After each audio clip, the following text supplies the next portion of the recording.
할렐루야. 서로 샬롬 인사 좀 나누세요. 샬롬 인사 좀 나누시기 바랍니다. 샬롬. 무더운 날씨에 여러분 건강들 하십니까? 예배당 안에 들어오니까 시원하고 좋으시죠? 잘 오셨습니다. 우리 숙제 점검 먼저 하고 진도 나가겠습니다. 지난주 암송구절 어디였었죠?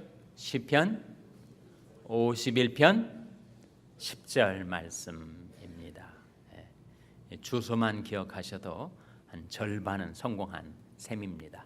자, 시편 51편 10절 같이 한번 낭송하겠습니다. 공식에 따라서 다시 한번 그 장절과 본문과 다시 한번 장절 같이 한번 낭송하겠습니다. 시작. 시편 51편 10절 말씀. 나 하나님이여 내 안에 정한 마음을 창조하시고 내 속에 정직한 영을 새롭게 하소서. 시편 51편 10절 말씀. 암송들 다 잘 해오셨죠? 다시 한번 전체 낭송하겠습니다. 시작. 시편 51편 10절 말씀. 나의 하나님이여 내 속에 정한 마음을 창조하시고 내 안에 정직한 영을 새롭게 하소서. 시편 51편 10절 말씀. 제가 좀 잘못했습니까? 처음에 어떻게 시작하죠? 그냥 하나님이여. 하나님이여. 뭔가 좀 이상한 느낌이 들었습니다. 나의 하나님이여가 아니라 하나님이여. 그런 의미에서 다시 한번 낭송하겠습니다. 다시 한번 낭송하겠습니다. 시작. 시편 51편 10절 말씀. 하나님이여 내 속에 정한 마음을 창조하시고 내 안에 정직한 영을 새롭게 하소서. 시편 51편 10절 말씀. 아멘. 하여튼 암송은 항상 어렵습니다. 여러분이 잘 암송을 해 오신 것 같습니다. 오늘은 몇 과죠? 몇 과를 할 차례입니까? 오늘은 7과. 7과의 제목이 뭐라고요? 그리스도인의 가정생활입니다. 중요한 주제를 우리가 대하게 됐습니다. 서론 부분에 보시면 하나님의 자녀가 자신의 인격과 삶을 가장 먼저 시험할 수 있는 현장이 어디라고요? 가정이다. 가정.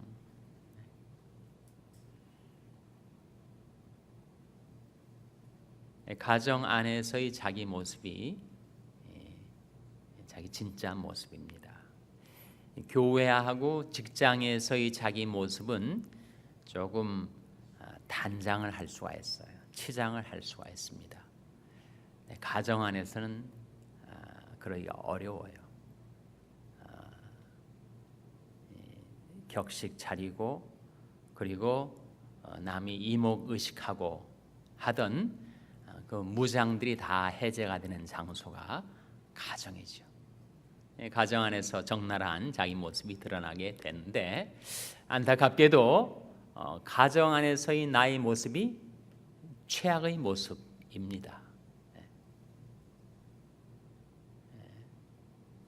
직장이나 교회나 세상에서는 늘 사람들을 의식하고 또 공동체의 규범 또는 그 직장에서의 격식에 따라서 사람들이 움직이기 때문에 자기 실제 모습이 잘 드러나질 않는데 가정 안에 들어가면 마음이 턱 놓이고 이제 무장 해제를 당하고 최악의 자기 모습이 여지없이 드러나는 데가 바로 가정이죠.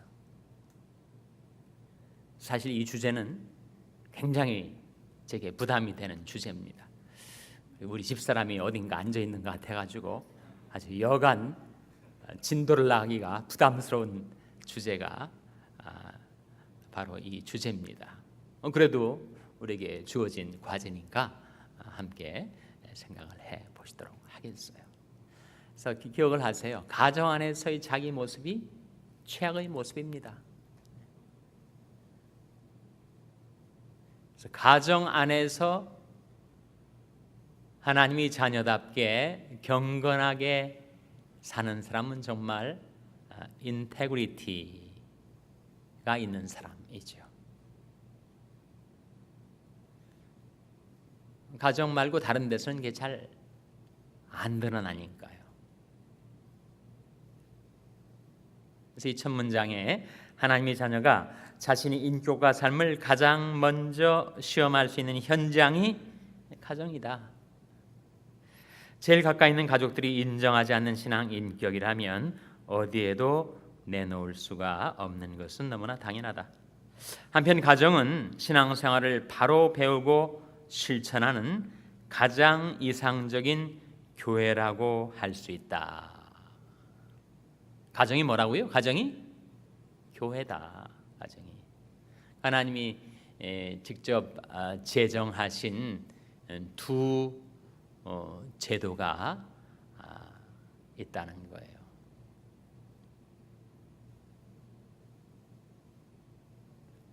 뭐 학교도 있고 직장도 있고 또 여러 조직, 여러 기관들이 세상에 많이 있지만 하나님이 직접 만드신 두 제도 무엇과 무엇이라고요? 가정과 교회죠. 가정과 교회. 가정은 소교회다. 가정은 이상적인 교회다. 그렇게 말을 하고 있습니다.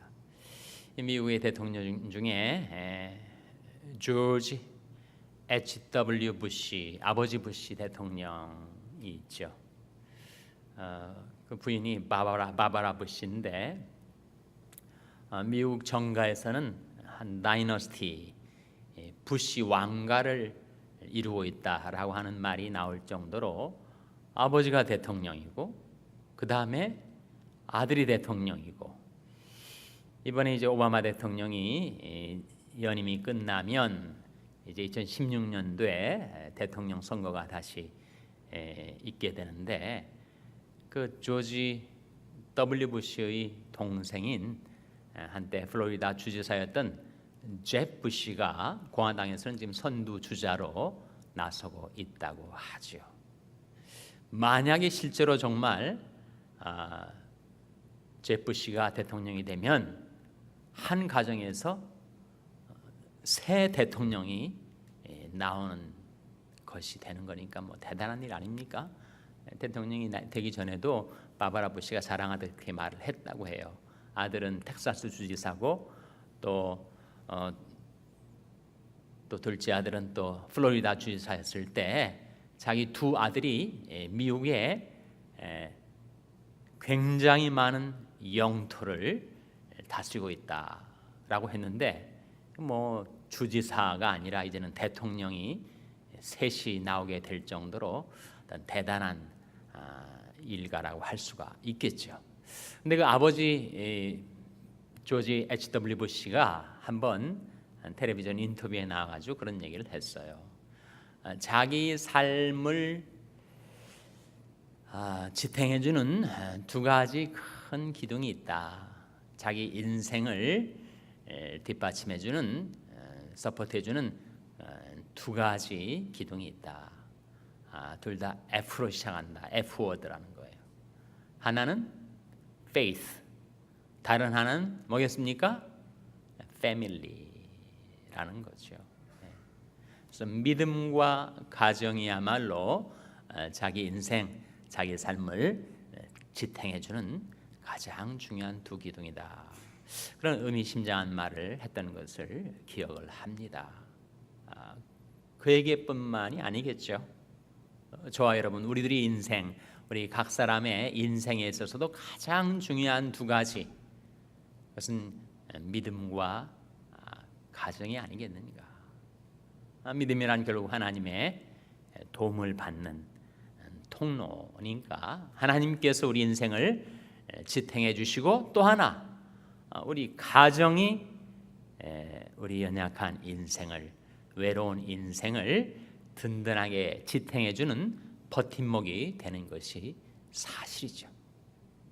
그래서 믿음이 있고 가정이 있어서 그 그 두 가지가 한 사람을 서포트해 준다면 그는 정말 견고하고 탄탄한 인생을 살아갈 수 있을 것이다 라고 우리가 말을 할 수가 있을 겁니다.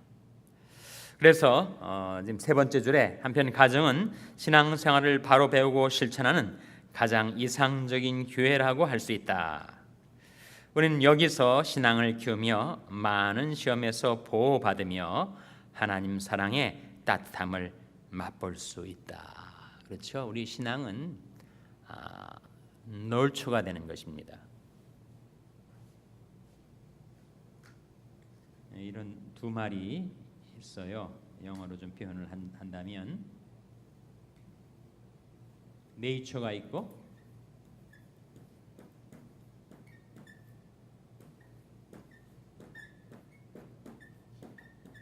놀초가 있다는 거죠. 네이처는 자연적으로 우리에게 주어진 성품, 기질, 자연적으로 우리에게 주어진 선천적인 품성이라면 널처는 그 네이처를 함양하고 북돋아주고 길러주고 권장해주는 함양이라고 할 수 있죠. 함양. 그래서 좋은 네이처를 갖는 것도 중요하지만 그 네이처를 어떻게 널처할 수 있는가가 못지않게 중요한데 바로 이 널처가 이루어지는 장소가 바로 가정이다 하는 거죠. 그래서 우리는 가정 안에서 자기 신앙이 이렇게 함양되고 양육되는 것을 경험하고 또 가정 안에서 하나님의 사랑이 얼마나 따뜻한지 우리 부족과 허물에도 불구하고 가족들이 서로를 용납해 주듯이 하나님께서 어떻게 우리를 따뜻한 사랑으로 받아주시는지 하는 것을 가정을 통해서 체험하게 된다는 거예요. 그래서 이상이 많은 제도가 있지만 가정과 교회야말로 바로 이 널처를 경험할 수 있는 은혜의 제도입니다. 그러니까 세상의 모든 제도는 두 가지로 나눌 수가 있는데 하나는 은혜의 제도고 은혜의 질서, 다른 하나는 행위의 질서죠.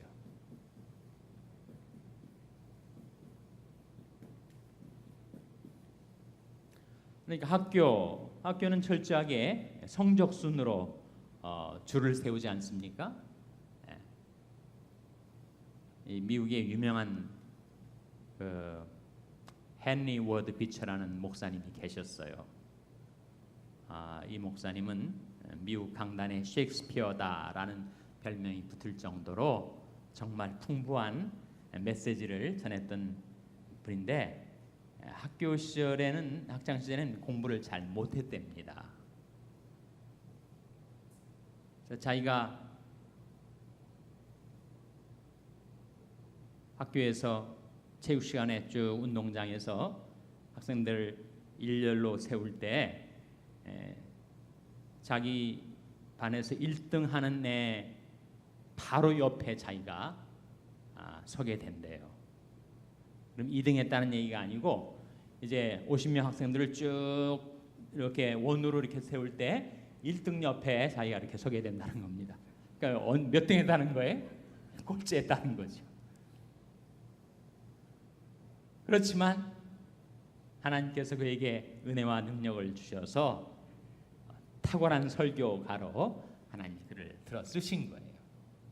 학교는 철저한 행위 질서, 공부 잘하는 학생이 우대를 받고 또 공부 못하는 학생은 뒤처지고 행위 질서죠.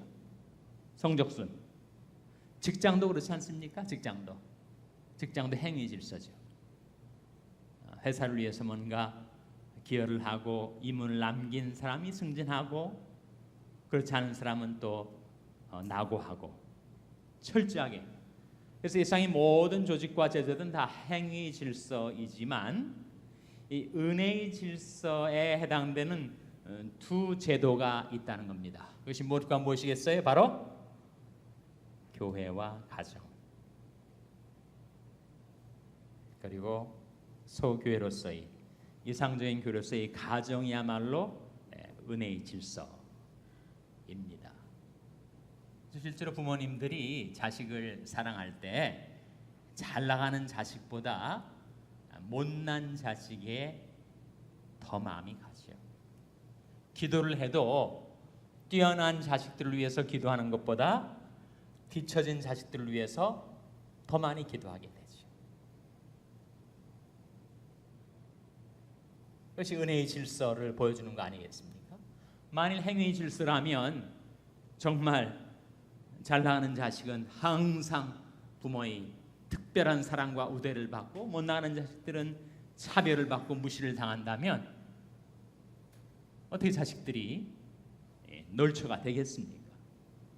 그러나 세상 모든 제도와 달리 은혜의 질서인 가정과 교회 안에서는 오히려 정반대다. 그래서 가정 속에서 우리 신앙이 자라난다, 그런 대목이 지금 나오고 있습니다. 네 번째째, 우리는 여기서 신앙을 키우며 많은 시험에서 보호받으며 하나님 사랑의 따뜻함을 맛볼 수 있다. 가정이 건재하면 우리 신앙생활도 건재할 수 있다. 가정이 휘청거리면 우리 신앙생활도 휘청거리게 되죠. 우리 인생도 휘청거리게 됩니다. 정말 가정이 중요한데 어떻게 하면 이 가정을 하나님이 뜻하신 대로, 의도하신 대로, 하나님이 디자인하신 대로 가정이 될 수 있을까 하는 주제를 하나님 말씀을 통해서 함께 찾아보도록 하겠습니다. 1번 질문, 에베소 5장 22절에서 28절 말씀은 부부 사이에 반드시 지켜야 할 불멸의 진리를 담고 있다. 이 말씀이 현대 사회의 가정에 관한 말씀으로는 별로 환영받지 못하는 시대를 우리가 살아가고 있습니다. 그래서 이것은 상당히 캐캐묵은 옛날 고대 기독교에서 나오는 얘기지 오늘날 현대의 가정 생활에는 너무나도 동떨어진 이야기를 하고 있다.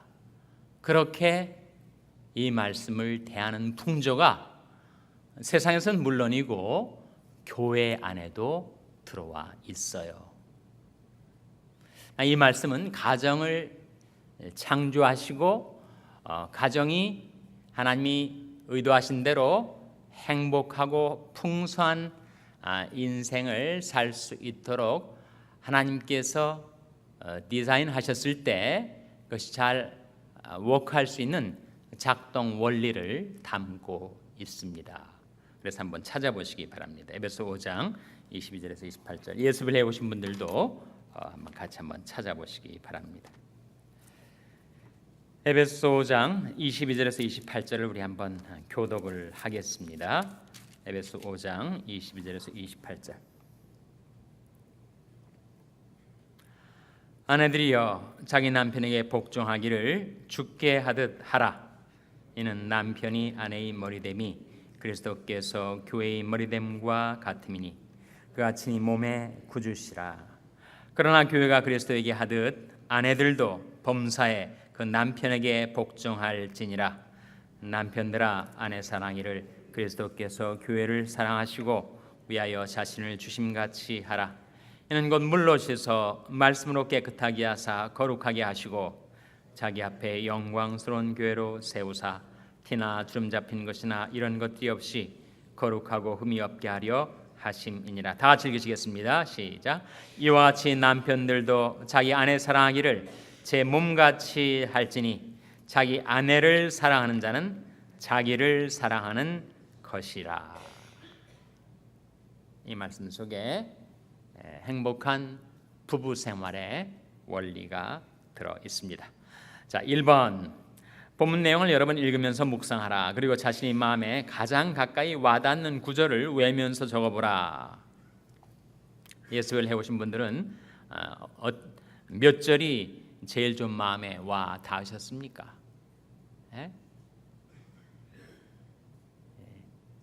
남편에게 와닿은 말씀하고 아내에게 와닿은 말씀이 좀 다르겠죠.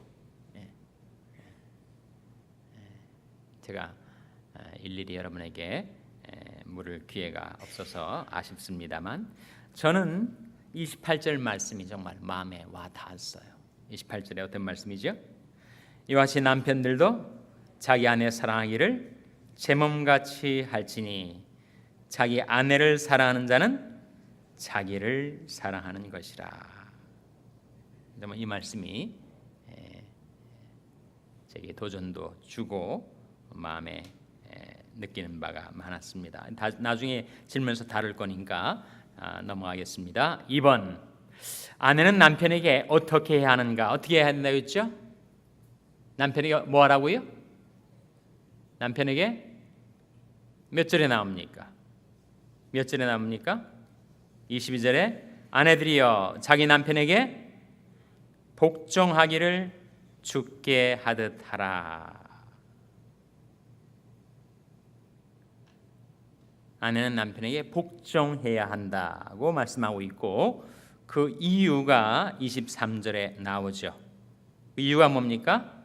남편이 아내의 뭐가 된다고요? 머리가 된다.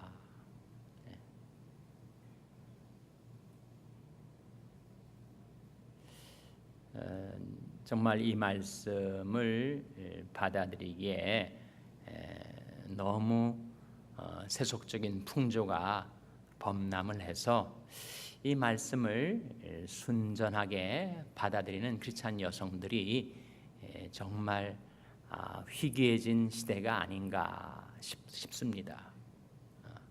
여성들에게는 이 말씀이 정말 굉장한 도전을 주는 말씀이죠.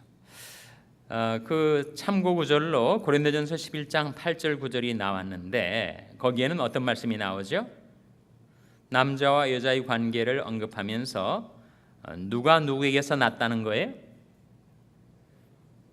남자가 여자에게서 난 것이 아니라 여자가 남자에게서 나왔다. 창조 시에 남자가 먼저 존재했고 남자에게서 하나님께서 갈빗대를 취하여 여자를 지으셨으니 남자가 여자에게서 난 것이 아니고 여자가 남자에게서 났다 하는 것을 언급을 합니다.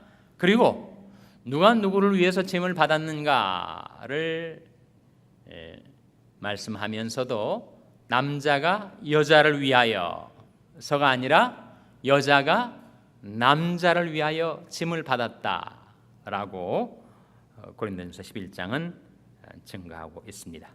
다음에 디모데전서 2장에서는 지금 우리가 답하고 있는 내용이 뭐냐면 아내는 남편에게 복종을 해야 되는데 그 이유가 뭐냐를 지금 찾고 있는 겁니다. 디모데전서 2장에서는 뭘 말하죠? 누가 먼저 지음을 받았다는 거예요? 남자하고 여자 중에서 남자가 먼저 지음 받았다. 그러니까 창조의 선후 순서 남자가 먼저 지음을 받았다. 그 다음에 또 한 가지를 언급하고 있죠. 여자가 뭘 했다는 겁니까? 여자가 타락을 했다. 그래서 남자가 여자가 죄를 범한 다음에 함께 죄를 범하고 그래서 인류의 시조가 타락하게 된 것이다 하는 것을 언급을 하면서 이러한 이유들 때문에 아내는 남편에게 복종해야 한다라고 말씀하고 있습니다. 3번 남편에 대한 복종을 주님께 하듯 하되 교회가 주님께 복종하듯 하라는 말씀의 의미를 생각해 보라. 원리는 그렇지만 현실은 다릅니다. 이렇게 이의를 제기하실 분이 계실지 몰라요. 정말 남편을 복종하고 싶은데 복종할 만한 그런 위인이 못 됩니다. 그렇게 속으로 생각하신 분이 계실지 모르겠어요.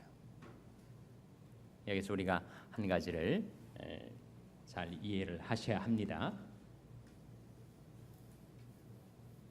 남편과 아내와의 관계에 대한 이 에베소 5장의 말씀에서 하나님이 가정을 만드실 때 그 가정의 작동 원리를 결국 두 가지로 요약을 해 주신 거죠. 이대로 살면 가정이 행복해지고 이 원리를 실천하지 못하면 가정은 불행해진다라고 말씀할 때 그 두 원리는 결국 뭡니까? Love and respect라고 할 수 있죠. 사랑과 존경의 원리입니다. 그러니까 남편은 아내를 사랑하고 아내는 남편을 존경하라. 남편은 아내를 사랑하되 누가 누구를 사랑한 것처럼 그리스도께서 교회를 사랑하신 것처럼 사랑하고, 아내는 남편을 존경하되 누가 누구를 존경하는 것처럼 교회가 그리스도를 존경하는 것처럼 존경하라. 리스펙트를 해야 될 텐데 리스펙터블 하지 않습니다. 그렇게 생각하는 아내들이 있을지 몰라요. 리스펙터블한가 아닌가에 의해서 내가 이 말씀을 순종하고 순종하지 않고가 결정이 된다면 이 말씀에 복종할 수 있는 아내들은 극히 드물 것입니다. 그것은 남편이 리스펙터블 한가 하지 않은가의 상태에 근거하는 것이 아니고 하나님께서 남편을 자신의 머리로 주신 신분에 근거한 리스펙트입니다. 그러니까 하나님께서 한 가정에 남편과 아내를 주셨을 때 아내가 남편이 정말 존경스러워서 내가 복종하고 존경스럽지 않을 때는 나는 복종할 하등의 이유가 없다라고 말한다면 그것은 상태에 의해서 좌우되는 것이죠. 그것이 아니고 이 말씀의 원리는 무엇을 말하는가 하면 남편과 아내와의 관계는 하나님이 제정해 주신 신분과 위치이기 때문에 그 남편의 상태를 넘어서서 하나님께서 그 가정의 남편으로 주신 그의 신분에 근거해서 그를 존경해야 한다는 겁니다. 마찬가지 원리예요. 사랑도 그렇습니다. 사랑하라라고 할 때 lovable, 정말 사랑할 만한 상태의 아내가 있기 때문에 사랑한다면 그 아내를 위해서 자기 목숨까지 바쳐서 사랑할 수 있는 남편들은 이 세상에 정말 희귀할 거예요. 그것은 상태에 근거하지 않는다는 것입니다. 하나님의 섭리 가운데 자기 아내로 주신 그 신분 때문에 그리스도께서 교회를 사랑하실 때 교회가 사랑받을 만한 상태에 있어서 그리스도께서 교회를 사랑하신 것이 아니었죠. 사실 상토로 말하면 도저히 사랑받을 만한 그런 상태가 아니었습니다. 온갖 죄악투성이 문제투성이었던 교회를 때문에가 아니라 불구하고의 사랑으로, 상태가 아니라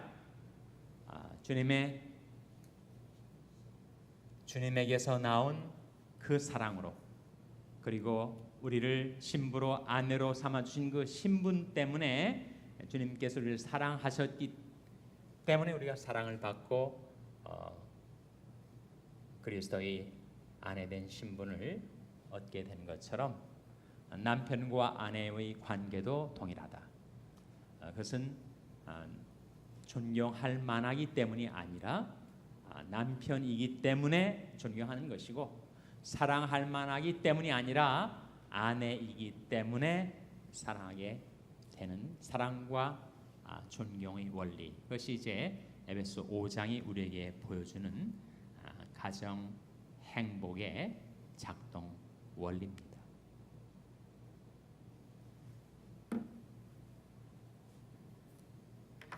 (4번에) 보시면 남편은 어떻게 아내를 사랑해야 하는가 두 가지를 말해보라. 25절에서는 그리스도께서 교회를 사랑하시듯, 28절에서는 뭐라고 했습니까? 자기를 사랑하듯.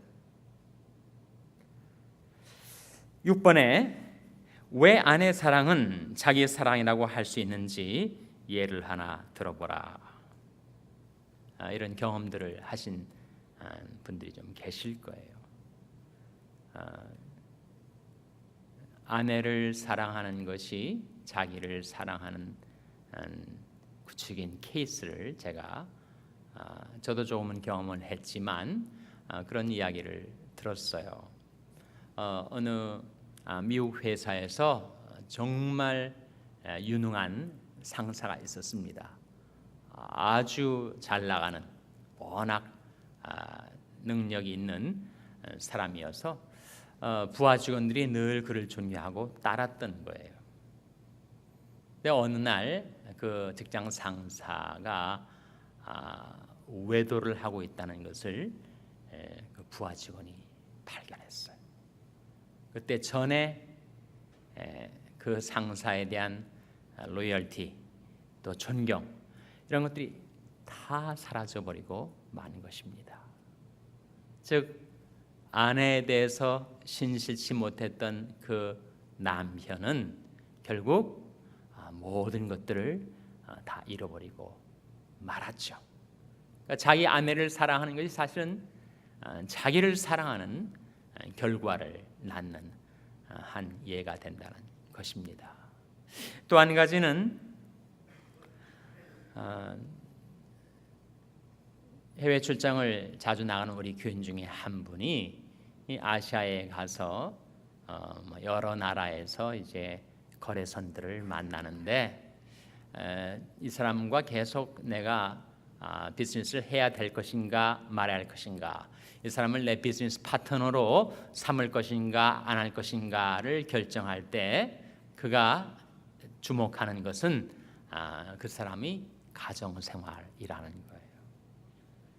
자기 아내와 좋은 관계를 유지해서 원만한 가정생활을 하는 사람이라면 내가 파트너로 삼아도 꾸준하게 나랑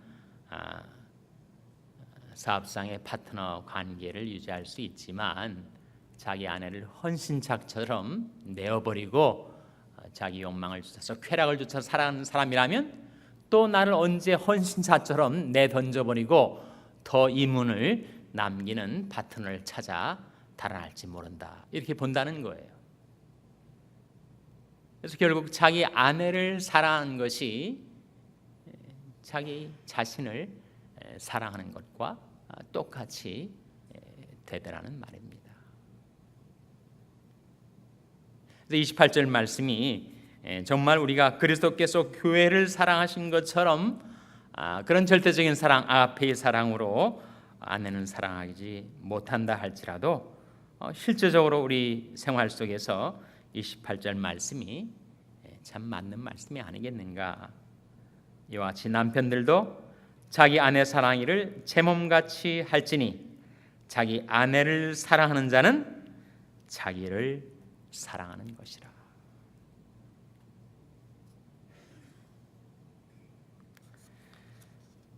(7번) 보겠습니다. 당신은 이 말씀을 공부하면서 배우자에 대해 떳떳함을 느끼는가? 만일 가책을 받는다면 어떤 부분인가? 어떻습니까, 여러분?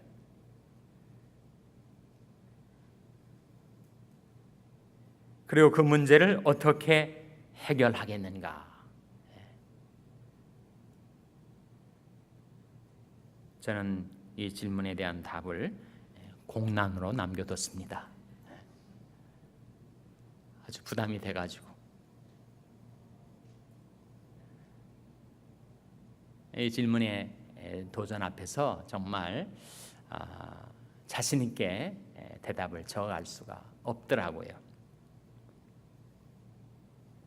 남편과 아내와의 관계 이상은 바로 하나님의 백성들을 사랑하신 그 사랑이었어요.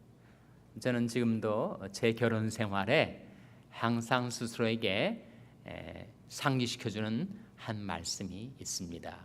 여러분에게 혹시 도움이 될지 몰라서. 사람들이 다 말씀을 받는 그 경로가 다르기 때문에 저한테는 은혜가 됐지만 여러분한테는 어떤 도움이 될지 모르겠습니다. 그러면 소개를 좀 시켜드리면 바로 호세아서 2장 19절 20절이에요. 한번 찾아보시기 바랍니다. 호세아서 2장 19절 20절 말씀.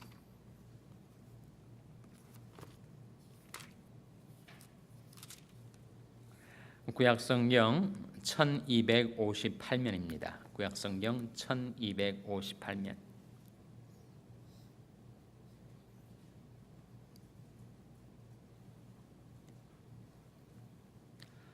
구약성경 1258면 호세아서 2장 19절 20절 말씀 우리 한번 같이 읽겠습니다. 19절 20절 말씀 시작. 내가 내게 장가들어 영원히 살되 의와 공변됨과 은총과 긍휼이 여김으로 내게 장가들며 진실함으로 내게 장가들리니 내가 여호와를 알리라. 하나님과 하나님의 백성과의 관계를 남편과 아내와의 관계로 말씀을 하시면서 하나님께서 하나님 백성들에게 이렇게 말씀하시죠. 내가 내게 장가들어 영원히 살겠다. 그리고 20절 말씀에 진실함으로 내게 장가들겠다. 남편과 아내와의 사랑의 가장 중요한 핵심은 결국 진실한 사랑이 아니겠는가. 하나님이 우리에게 대해서 진실한 사랑을 약속하시면서 영원히 그렇게 사랑해 주시겠다고 하신 거죠. 우리가 실수하고 우리가 잘못하고 우리가 죄를 짓는다고 우리를 버리시지 않고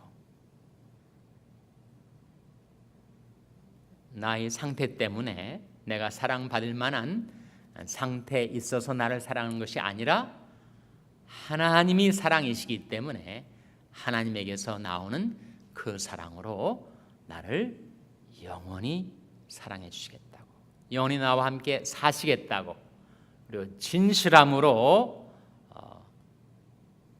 나와 더불어 사시겠다. 하나님의 섭리 가운데 저희 집안에서는 제가 남편이고 제 아내가 저희 배우자가 되었을 때 제가 제 아내를 어떻게 사랑해야 하는가 하는 하나의 이상적인 모습을 이 말씀이 보여주고 있습니다. 하나님이 내게 그런 사랑으로 나와 영원히 더불어 사시고 나로 하여금 하나님을 알게 해 주신 것처럼 나도 내 아내에 대해서 진실한 사랑으로 사랑해야 하지 않겠는가. 늘 자신에게 리마인드 시켜주는 말씀이죠.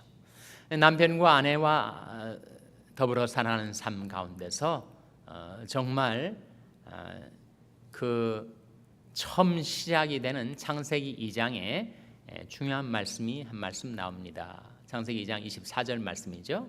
이러므로 남자가 부모를 떠나 그 아내와 연합하여 둘이 한 몸을 이룰지로다 하신 말씀입니다.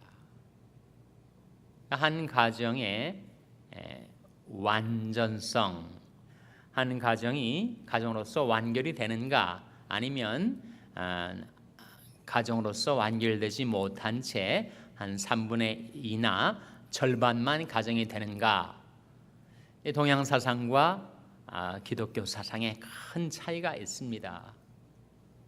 동양 사상에서는 한 가정이 가정으로서 완결이 되려면 남편과 아내만으로는 안 되고 자식이 있어야 돼요.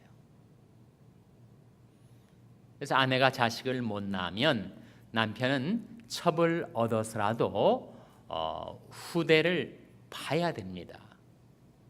그래야 한 가정이 완결이 돼요. 그러나 성경의 사상, 기독교 사상은 그렇지 않습니다. 한 가정으로서의 완결은 한 남자와 한 여자의 연합이라고 했어요. 여러분은 남자가 부모를 떠나 그 아내와 연합하여 둘이 한 몸을 이룰지로다. 자식이 있든 없든 남편과 아내가 사랑으로 연합되면 그것으로서 가정으로서 완결이 되는 것입니다. 정말 결혼 생활에 행복을 맛보고자 하는 사람들은 창세기 2장 말씀과 호세아서 2장 말씀에 처음 결혼을 제정하신 하나님, 그리고 하나님께서 우리를 사랑하시는 그 사랑을 우리가 생각할 수 있다면, 그래서 이 love and respect라고 하는 결혼 생활의 작동 원리를 우리가 실행할 수 있다면 정말 우리 가정이 새롭게 변화될 수 있을 거예요. 많은 실질적인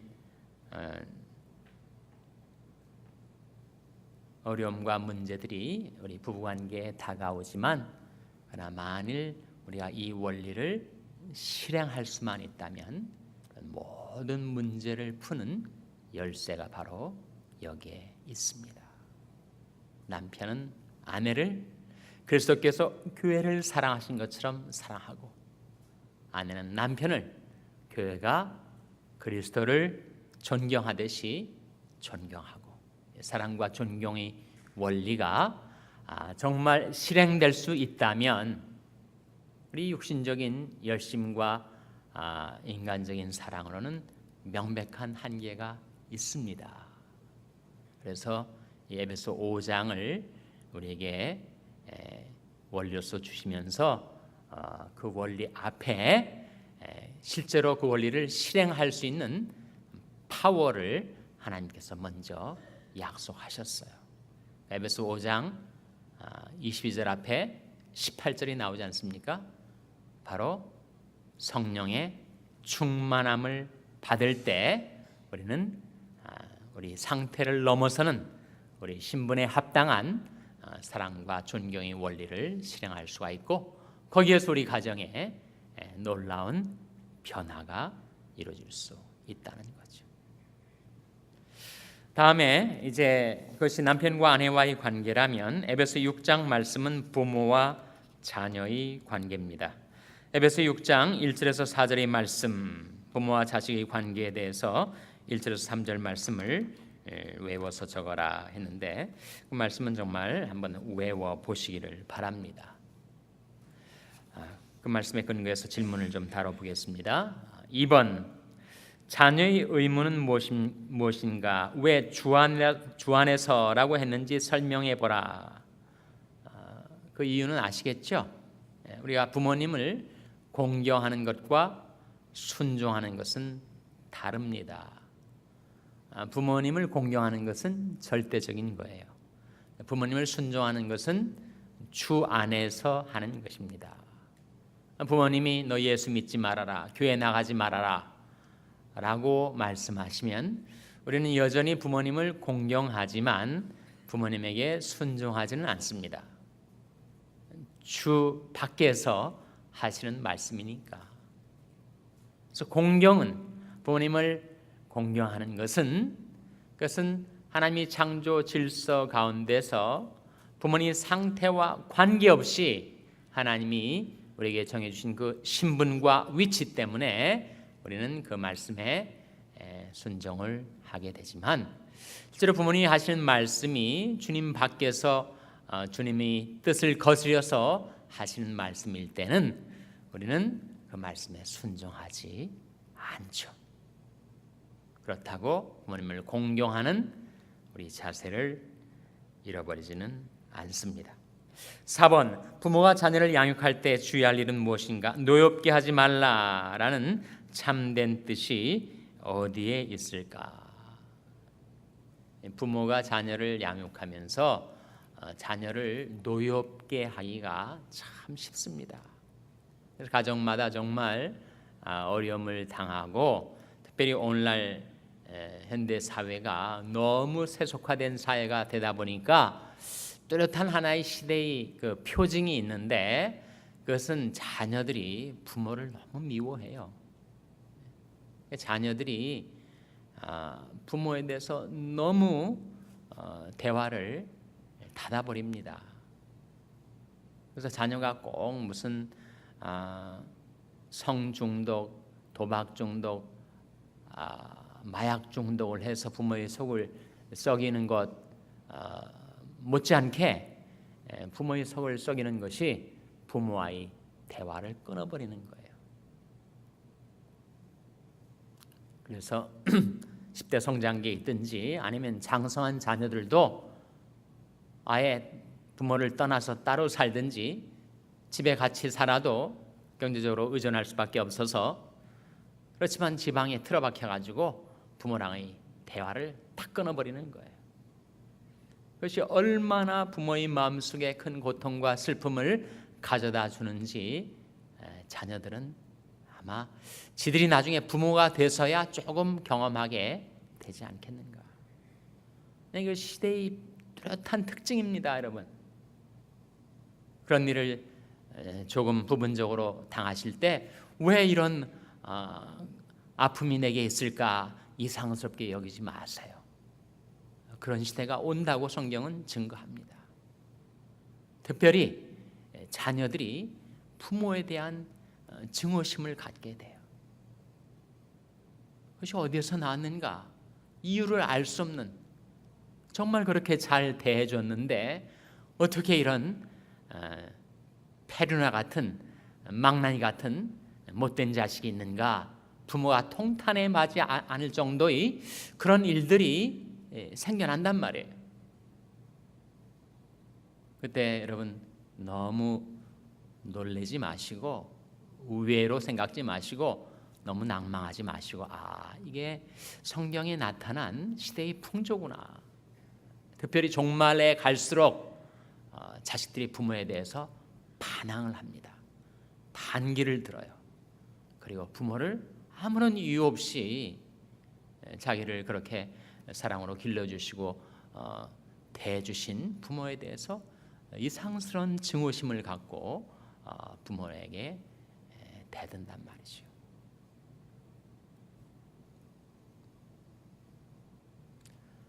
그것이 정말 슬픈 시대상이기도 하는데, 그 중에 몇 퍼센트가 될지는 알 수 없지만 작은 부분에 부모의 책임이 있는데, 그것은 부모가 자녀를 키우면서 자녀들을 노엽게 하는 거예요. 노엽게.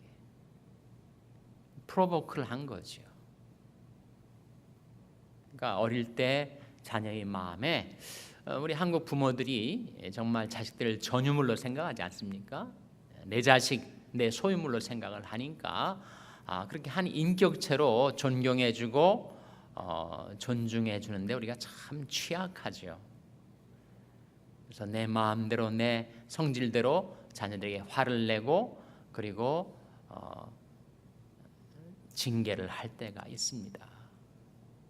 근데 아이들 마음속에도 이건 내가 정말 잘못한 거고 부모한테 혼나서 마땅하다라고 하는 상태에서 징계가 가해지면 그것은 징계가 유익하지만, 부모가 자기 성질을 못 이겨서 나를 아프게 했다라고 하는 것은 자식에게 노여움으로, 상처로 남습니다. 부모는 다 잊어버렸어요. 아무것도 아니니까, 다 한국 부모들이 다 그렇게 자식들 키우니까 라고 생각을 했는데, 그것이 하나 둘 아이들 마음속에 상처로 남아있다가 그것이 상처가 도지게 되면 부모에 대한 적개심을 갖고 정말 제 착한 애가 어떻게 저럴 수가 있는가, 이상스러운 행동이 나오게 되는 거죠. 하나님께서 다 그걸 아시는 겁니다. 그래서 자녀들을 키울 때 자녀들 우리가 징계 안 할 수가 없습니다. 책선 안 할 수가 없죠. 자녀들 잘 되라고 책망 안 할 수가 없지만 그러나 정말 자기 감정 잘 조절하고 성령 안에서 아이를 인격체로 존중해 주면서 알아듣게 교훈하고 따끔하게 책망해야지, 부모 자신이 자기가 통제가 안 된 상태에서 성질대로 징벌을 가하면 그런 자녀를 노엽게 하는 것이 되는 거예요. 어머니들도 문제지만 아버지들이 문제입니다. 그래서 우리 자녀들에게 비춰진 한국 아버지상은 angry father예요. 왜 아버지에게는 저런 분노가 있는가? 왜 앵거가 저렇게 있을까? 미국 학교에서 분위기에서 자라난 아이들로서는 정말 그거는 받아들이기가 어려운 일이 되는 거죠. 그래서 우리 어머니도 마찬가지지만 특별히 아버지들은 자녀들을 정말 인격체로, 고귀한 인격체 아닙니까? 하나님이 우리에게 맡겨주신 생명의 선물이고 사실 이것은 내 것이 아니라 하나님의 것이죠. 내 소유물이 아니고 그것은 하나님이 창조하신 고귀한 인격체인데, 그것이 아무리 어린 아이든 성장한 아이들이든 그들을 리스펙트하고 인격적으로 대해주고 책선하고 책망할 수는 있으나 아이도 정말 인정을 하고 깨달은 마음으로 책망이 돼야 되지, 부모의 권위를 앞세우고 아이들을 혼내고 소리 지르고 하면 그게 다 자녀들을 노엽게 하는 것이 된다는 겁니다.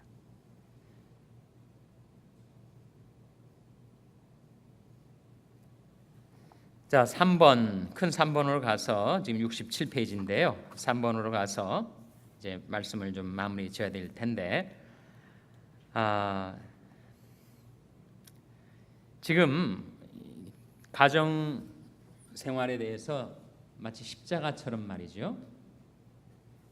십자가에 종축과 횡축이 있지 않습니까?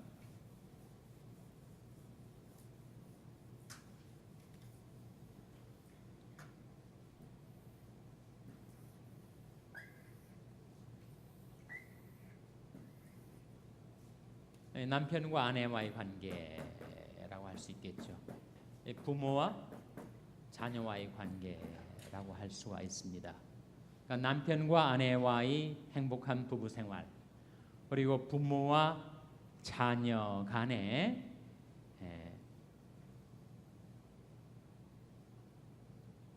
부모와 자녀 간의 관계에 있어서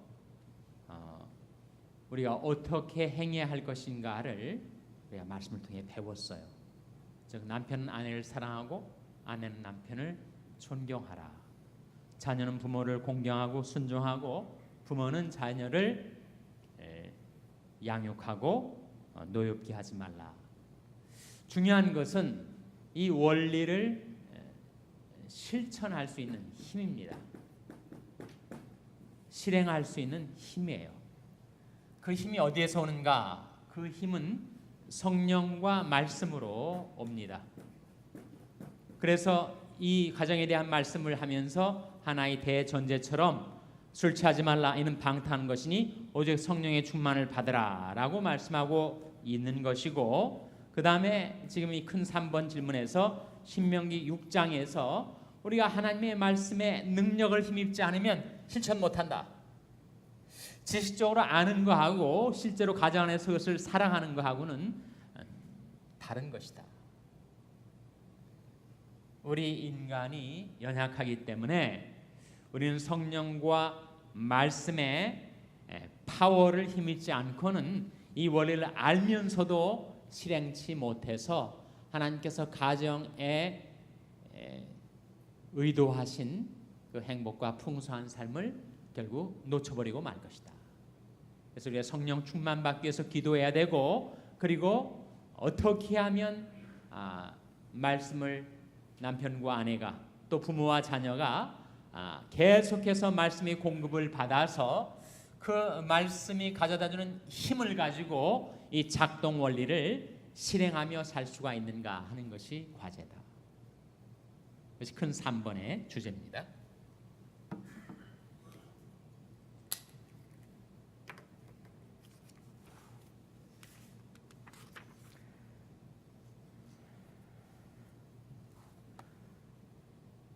그래서 세세한 질문들은 우리가 이 시간 다 다루지 않습니다만 이 전체의 이 공과의 줄거리는 그거예요.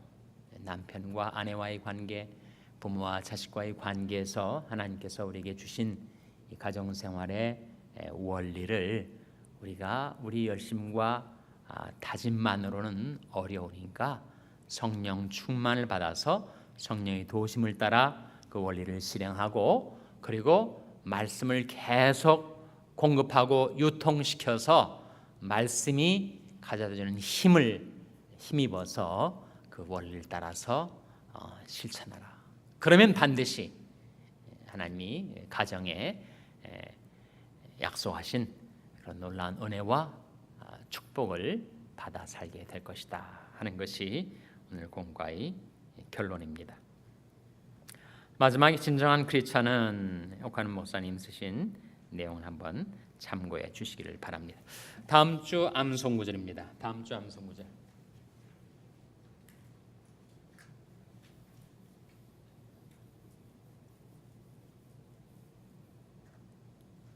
다음 주 암송 구절은 에베소서 5장 25절입니다. 에베소 5장 25절 말씀 암송해 오도록 하시기 바랍니다. 자, 우리 다 같이 기도하겠습니다. 자비로우신 하나님, 저희들이 가정에 관한 말씀을 상고하였습니다. 가정 생활에 있어서의 저희들의 한계, 저희들의 실수, 저희들의 부족과 실패를 다 아시는 주님, 저희들을 도와 주시옵소서. 하나님께서 저희들을 사랑하시듯이 교회가 그리스도께 복종하시듯이 하나님께서 저희들을 자녀로 삼아 주신 것처럼 또한 저희들을 영접하시는 하나님을 아버지로 저희들이 공경하고 섬기는 이 놀라운 가정생활의 행복의 원리를 저희들이 힘만으로는 실행할 수 없사오니 성령과 말씀을 보내셔서 그 힘을 힘입어 저희들이 이 원리를 따라 살 수 있게 도와 주시옵소서. 하나님이 뜻하신 가정생활의 풍성한 은혜와 축복을 받아들며 살 수 있도록 저희들이 가정을 도와주시기를 바라옵고 예수님의 이름으로 기도하옵나이다. 아멘.